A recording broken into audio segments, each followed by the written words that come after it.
अच्छी और सच्ची खबरों में बात सबसे पहले उत्तरकाशी में सिलक्यारा टनल में फंसे 41 मजदूरों से जुड़ी खबर आपको दिखाएंगे, जहां से अच्छी खबर ये आ रही है कि किसी भी वक्त अब मजदूर बाहर आ सकते हैं क्योंकि ऑपरेशन अपने चरम पर है। दरअसल बीच में कुछ देर के लिए ऑपरेशन को रोकना पड़ा था क्योंकि ड्रिलिंग मशीन के रास्ते में लोहे की रॉड आ गई थी, जिसके बाद अंदर जाकर उस रॉड को हटाया गया और वापस से ऑगर मशीन ने अपना काम करना शुरू कर दिया है। और तमाम एजेंसियों का यही मानना है कि अब किसी भी क्षण किसी भी वक्त मजदूरों को बाहर निकाला जा सकता है।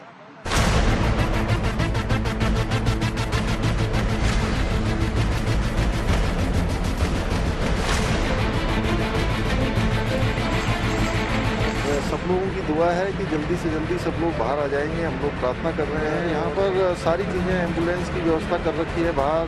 जैसे ही आप लोग बाहर आएंगे, अस्पताल की व्यवस्था है उसकी। रेस्क्यू ऑपरेशन पूरा होते ही टनल में फंसे मजदूरों को पाइप के रास्ते बाहर निकालने के लिए एनडीआरएफ की टीम तैयार है। इन मजदूरों को अस्पताल पहुंचाने के लिए एम्बुलेंस और इलाज के लिए मेडिकल टीम भी तैयार है। और तो और इमरजेंसी में अगर किसी मजदूर को एयरलिफ्ट करना पड़ा तो उसके लिए हेलीकॉप्टर भी तैयार है। ये तमाम तैयारियां इस बात का संकेत है कि बीते 11 दिनों से सिलक्यारा सुरंग में जारी रेस्क्यू ऑपरेशन अब अपने अंतिम दौर में है और किसी भी वक्त टनल में फंसी 41 जिंदगियां बाहर आ सकती हैं। इस पूरे ऑपरेशन पर बारीकी से नजर रखे आला अफसरों की टीम ने आज की अपनी प्रेस कॉन्फ्रेंस में इस बात की ओर इशारा भी कर दिया। पूरे प्रयास जारी हैं, इसलिए जो कल हर्डल आई थी वो हर्डल क्रॉस कर ली गई है। ये सबके लिए एक बहुत ही पॉजिटिव और बहुत ही एक जो कहते हैं रिलीफ की बात है। बताया जा रहा है कि टनल में मौजूद मलबे में सरिया और लोहे का गर्डर होने के कारण ऑगर मशीन से की जा रही ड्रिलिंग को फिर से रोकना पड़ा और फिर एक्सपर्ट को अंदर भेजकर उस गर्डर को गैस कटर से काटा गया, जिसके बाद फिर से ऑगर मशीन ने ड्रिलिंग का काम करना शुरू कर दिया। हालांकि अभी भी 12 मीटर की दूरी तय करनी बाकी है। कहा जा रहा है कि इस 12 मीटर की दूरी को तय करने में अगर कोई अड़चन न आई तो जल्द ही ये रेस्क्यू ऑपरेशन पूरा कर लिया जाएगा। 44-45 मीटर के करीब जब हम पहुंचे थे, मैं ये कहूँगा कि बहुत ही हिम्मत दिखाकर हमारी टीम ने ऑगर मशीन तो निकाला था। उसके बाद जो लोग अंदर गए, एनडीआरएफ की टीम वगैरह थी, सपोर्ट किए। और वो दो नाम जो उन्होंने बोला, प्रवीण और बलविंदर, उन लोग ने बड़ी हिम्मत लगाकर और 2-2.5 घंटे लगाकर जितने गर्डर्स थे सबको काट निकाले हैं। और हमने फिर से मशीन अंदर डाली और हमने दोबारा अभी शुरुआत किया है। ये ऑपरेशन इतना जटिल है कि एक्सपर्ट अपना हर कदम फूंक कर रख रहे हैं ताकि टनल में फंसे मजदूरों और रेस्क्यू में जुटे लोगों को किसी तरह के हादसे का सामना न करना पड़े। यही वजह है कि तमाम सावधानियां बरतते हुए ये रेस्क्यू ऑपरेशन किया जा रहा है। इस तरह के सरिया का इस्तेमाल होता है सुरंग बनाने के लिए, यानी जो ऊपर छत का हिस्सा होता है, और मैं देखिए नजदीक से आप कोशिश करेंगे, इससे भी मोटे जो है स्ट्रक्चर होते हैं लोहे के सरिये जो छतों में लगाए जाते हैं। अब इसको अगर काटना हो, हालांकि ये तो अंदर से खाली भी हो, ये पूरी तरह भरा हुआ हो, सिर्फ इसका वजन जो है लगभग 7 से 8 किलो है, इतने से हिस्से का, तो आप समझ सकते हैं कितना मजबूत होगा। इसको पेनिट्रेट करने के लिए जो ड्रिल चाहिए, जो मशीनें चाहिए, उसमें डायमंड लगे होते हैं, डायमंड कटर काटते हैं। वो मोटे आर्क प्लेट को तो काट सकते हैं, लेकिन अगर ऐसा हिस्सा आए, जैसे कल एक हिस्सा दोपहर में आया तो वो बेंड हो गया था, बाकी हिस्सों को काटना ये अपने आप में बहुत चुनौती भरा होता है, इसलिए जो है उसको पहले गैस कटर से काटा गया। इस बीच राज्य के मुख्यमंत्री पुष्कर सिंह धामी आज फिर निर्माणाधीन सिलक्यारा टनल पहुंचे और उन्होंने रेस्क्यू टीम के साथ सुरंग में फंसे हुए 41 मजदूरों से बात की। इस बातचीत में उन्होंने सभी मजदूरों का हौसला बढ़ाया और उन्होंने ये आश्वासन भी दिया कि सभी को सकुशल बचाने के लिए हर संभव प्रयास किया जा रहा है।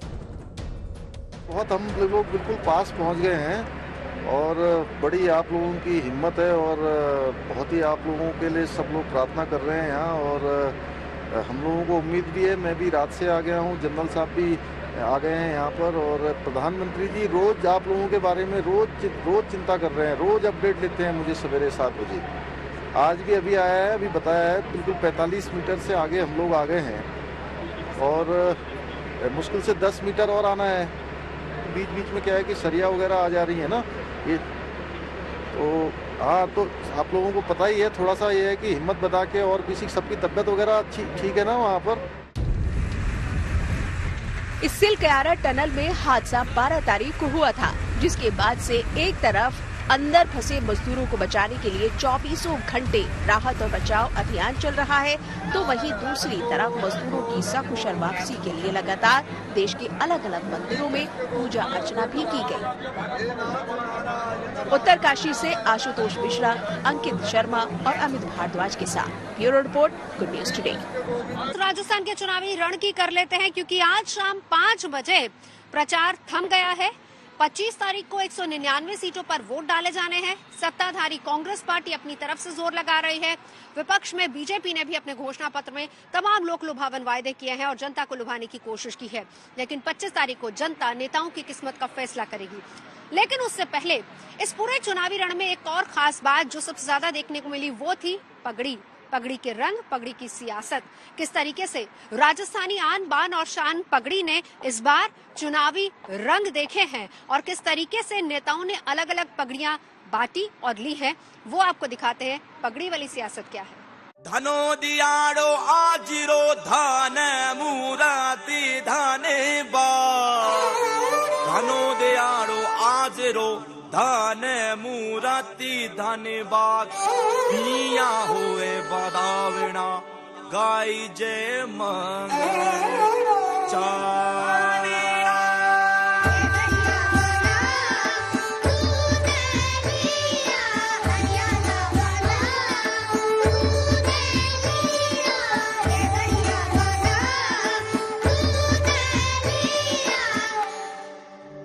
हमारे साथ बाबू भाई हैं। बाबू भाई, कितने साल हो गए ये काम करने में? मेरे को 35 साल हो गए। 35 साल हो। ये कितनी पीढ़ी है अब? मेरी चौथी पीढ़ी है। चौथी पीढ़ी? जी, हमारी पूरे खानदान। पूरे खानदान में। अच्छा, तो ये किसके लिए बना रहे हैं आप? ये अभी भाई साहब आए हुए हैं, ये इनके शादी है घर में, इनके लिए तैयारी चल रही है। सबसे ज्यादा डिमांड किस मौसम में रहती है? सीजन में रहती है। सीजन का मतलब हम क्या समझे? सीजन यही कि अबूज साहब होता है, उसी में सीजन के प्रकार में सब ज्यादा बनते हैं, यानी जब शादी ब्याह होता है। अच्छा, अब तो चुनावी सीजन चल रहा है। चुनावी सीजन में कितनी डिमांड बढ़ जाती है पगड़ियों की? चुनावी सीजन में तो खूब चल रहा है। अभी कभी पचरंगी चल रही है, कभी मल्टी कलर चल रहा है, तो हर प्रकार की चल रही है। अभी कौन सी पार्टी कौन सी डिमांड करती है, या फिर अलग अलग कैंडिडेट के हिसाब से डिमांड? उनकी चलती है बीजेपी की भगवा कलर, और इनका चल रहा है अपने कांग्रेस का जो 3 कलर। 3 कलर मतलब ट्राई कलर जो अपना हिंदुस्तान का है, सेफ्रन व्हाइट ग्रीन। तो अलग अलग कैंडिडेट्स अपने हिसाब से बनवाते हैं। हाँ। तो ऑन एन एवरेज चुनाव सीजन तो आपका बड़ा बिजी जाता होगा। हाँ, टाइम ही नहीं मिलता। टाइम नहीं मिलता है। तो अब जब से चुनाव शुरू हुआ है, अगर मैं एक आंकड़ा पूछूं, अभी तक कितनी पगड़ियां बना चुके हैं? करीबन ज्यादा नहीं तो 4-5 हजार पगड़ियाँ बन। 4-5 हजार अभी तक बन चुकी है। और एक दिन में कितनी बना लेते हैं? एक दिन में 40-50।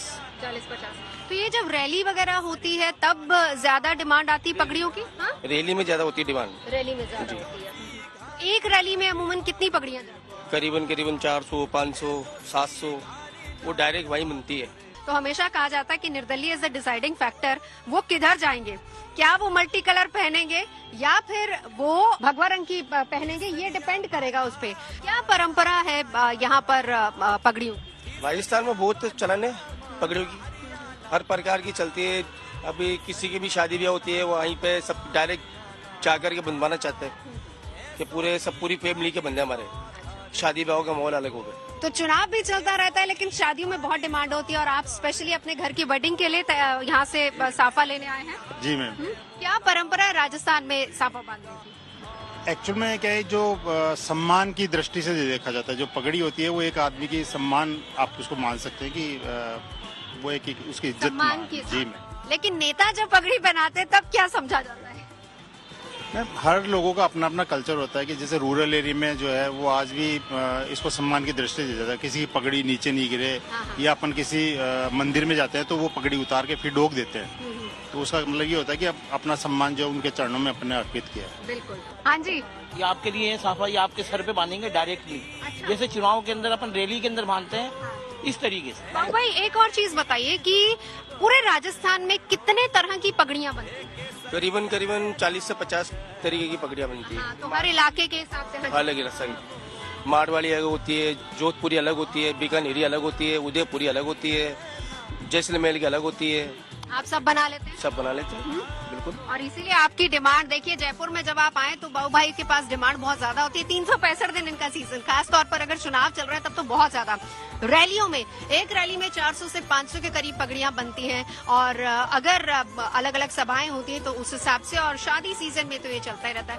पगड़ी बदलवाने का भी कोई रिवाज होता है क्या यहाँ पर? नहीं, पगड़ी बदलवाने का रिवाज नहीं होता।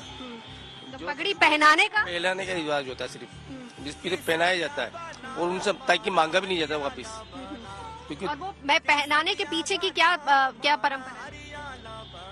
पहनाने की ये तो सिर्फ शादी ब्याह के अंदर तो जो अपने रिश्तेदार वगैरह जो होते हैं, उनके जो गेस्ट होते हैं, नेताओं के पगड़ी पहनाने की क्या होता है? नेताओं को तो कुछ भी पहना तो वो सब पहन लेते हैं। ठीक है, चलिए हम शुरू करते हैं, देखते हैं कि हमारे लिए क्या है खास आज।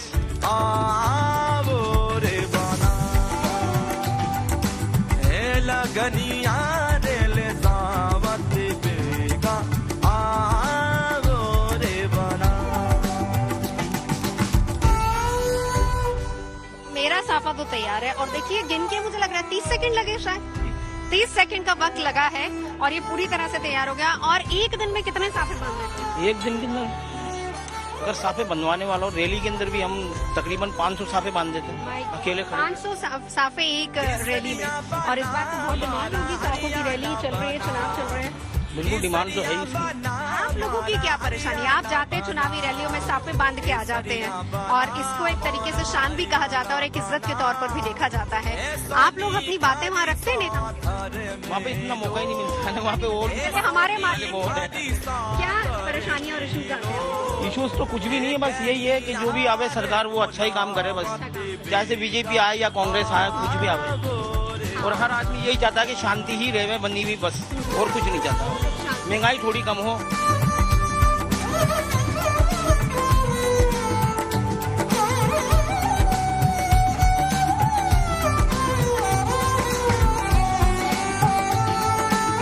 तो साफा बांधने का और पगड़ी बांधने का एक मकसद यहाँ पर ये भी होता है कि आप एक तरीके से बिना कहे उसको अपना भी बना रहे हैं, और सामने वाला आपकी इज्जत भी रखता है, और बिना कहे वो आपके लिए वो सब कुछ कर देता है कि जो आप चाहते हैं। और यही चुनावों में साफा बंटवाने और बांधने की ये एक बड़ी परंपरा होती है। जयपुर की बड़ी चौपर से कैमरा पर्सन अजय ठाकुर के साथ मैं नवजोत रंधावा। चलिए अब आपको लिए चलते हैं श्री कृष्ण की जन्मभूमि में, मथुरा में, जहां पर इस वक्त ब्रज उत्सव चल रहा है, जिसका रंग 25 तारीख तक यूं ही बिखरेगा। दरअसल संत मीराबाई की 525वीं जयंती के मौके पर आज खुद प्रधानमंत्री नरेंद्र मोदी भी वहां पर पहुंचे, और उन्होंने संत मीराबाई को नमन किया। किस तरह है ब्रज उत्सव की रौनक, आइए आपको दिखाते हैं।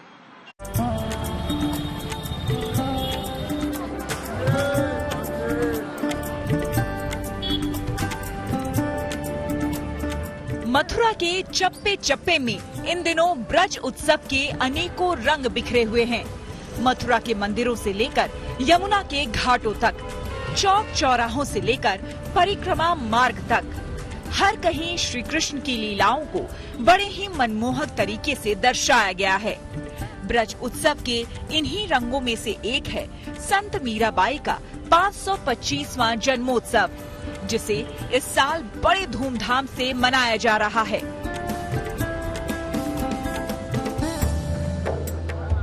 वैसे तो इस मथुरा नगरी में साल के 365 दिन ही श्री कृष्ण भक्तों का तांता लगा रहता है, लेकिन मौका ब्रज रज उत्सव और संत मीराबाई के जन्मोत्सव का है, इसीलिए मथुरा नगरी की रौनक देखते ही बन रही है।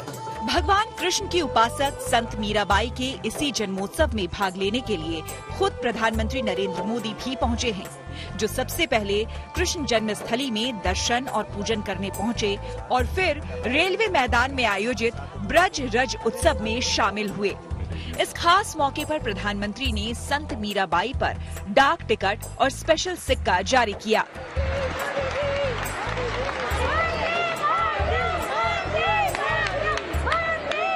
मीराबाई ने भक्ति और अध्यात्म की अमृत धारा बहाकर भारत की चेतना को सिंचा था। मीराबाई ने भक्ति, समर्पण और श्रद्धा को बहुत ही आसान भाषा, सहज रूप से समझाया था। मीरा के प्रभु गिरधर नागर, सहज मिले अविनाशी रे। उनकी श्रद्धा में आयोजित ये कार्यक्रम हमें भारत की भक्ति के साथ साथ भारत के शौर्य और बलिदान की भी याद दिलाता है।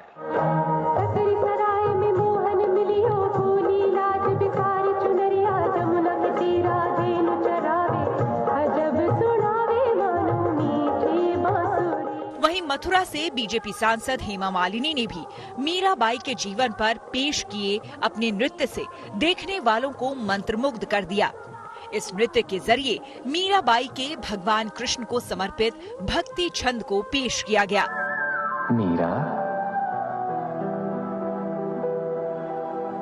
क्यों इतना विलाप कर रही हो? तुम तो मेवाड़ की राजरानी बनने जा रही हो, इसमें कैसा दुख?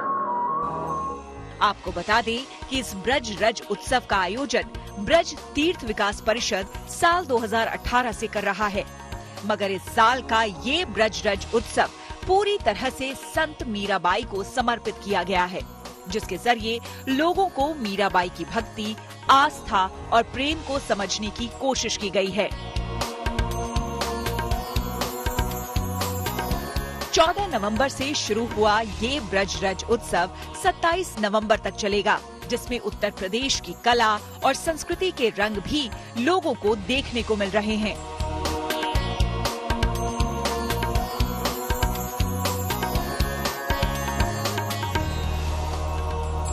मथुरा से ऐश्वर्या पालीवाल और सुशांत मेहरा के साथ Madan Gopal Sharma, good news today. और अब बात करते हैं देवउठनी एकादशी की और इसके बाद होने वाले तुलसी विवाह की। आज देवउठनी एकादशी है और सनातन धर्म की मान्यताओं के मुताबिक अगर बात की जाए तो भगवान विष्णु 4 महीने के बाद योग निद्रा से जागते हैं और इसी वजह से देवोत्थान एकादशी के दिन श्रीमन नारायण के भक्त उनके लिए व्रत रखते हैं और उनकी विशेष पूजा अर्चना की जाती है। इस दिन को देव प्रबोधनी एकादशी के नाम से भी जाना जाता है, जिस दिन महीनों में श्रीहरि योग निद्रा में लीन होते हैं। उस महीने में उपनयन संस्कार या फिर विवाह जैसा कोई भी मांगलिक कार्य नहीं होता है, यानी भगवान विष्णु जागते हैं तभी मांगलिक कार्य संपन्न होते हैं। और यही वजह है कि आज दिल्ली एनसीआर में 40,000 से ज्यादा शादियां हैं। देवउठनी एकादशी के एक दिन बाद तुलसी विवाह किया जाता है और ऐसी मान्यता है कि तुलसी माता और भगवान विष्णु के रूप शालिग्राम जी का विवाह करवाने पर परिवार में सुख समृद्धि हमेशा बनी रहती है। और माना यह भी जाता है कि भगवान विष्णु को तुलसी का वरण करने के कारण शालिग्राम के रूप में रूप लेना पड़ा था, इसीलिए शालिग्राम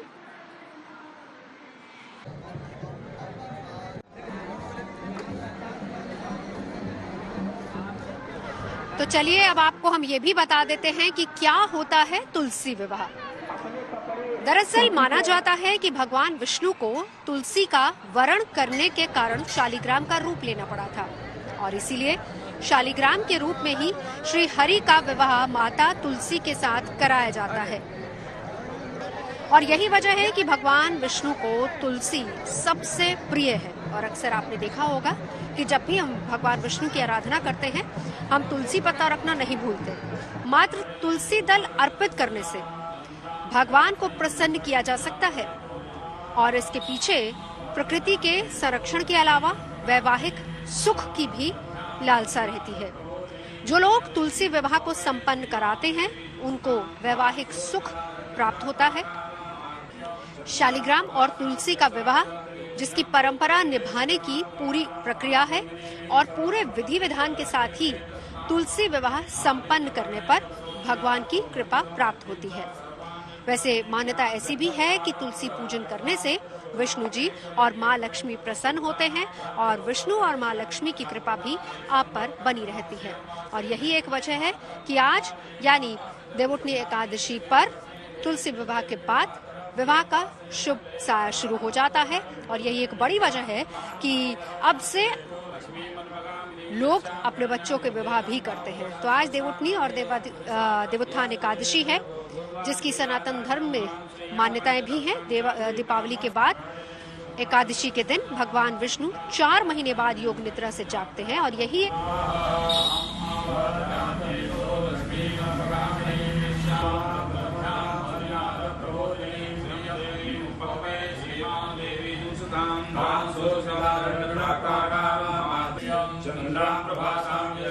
तुलसी जी का विवाह की महिमा बहुत ज्यादा है, जितना शब्दों में बताया जाए उतना कम है।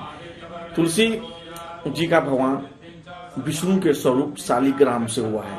तुलसी जी का विवाह प्रत्येक वर्ष कार्तिक शुक्ल पक्ष की एकादशी, देवउठौनी एकादशी, देवउत्थान एकादशी, देवोत्थान एकादशी, यह तीनों नाम से जाना जाता है। इस देवउत्थान एकादशी के दिन तुलसी जी का विवाह जो है पूरे विधि विधान से शालिग्राम के साथ होता है। और कहा जाता है जिस स्त्री पुरुष के जीवन में शादी के लेकर कोई समस्या हो, पति पत्नी के सुख में आपस में दिक्कत हो, सामंजस्य में प्रॉब्लम हो, उनके जीवन का चक्का कमजोर हो गया हो किसी भी कारण से, तो वह शालिग्राम और तुलसी के विवाह करने से जीवन में सुख सुविधा मिलता है, आर्थिक तरक्की होती है, पति पत्नी का प्यार एक दूसरे को मिलता है और जीवन साथी से जो भी शिकायत होता है वह ठीक हो जाता है। तो जयपुर से आप देख रहे थे अच्छी और सच्ची खबर। फिलहाल इतना ही, देखते रहिए गुड न्यूज टुडे।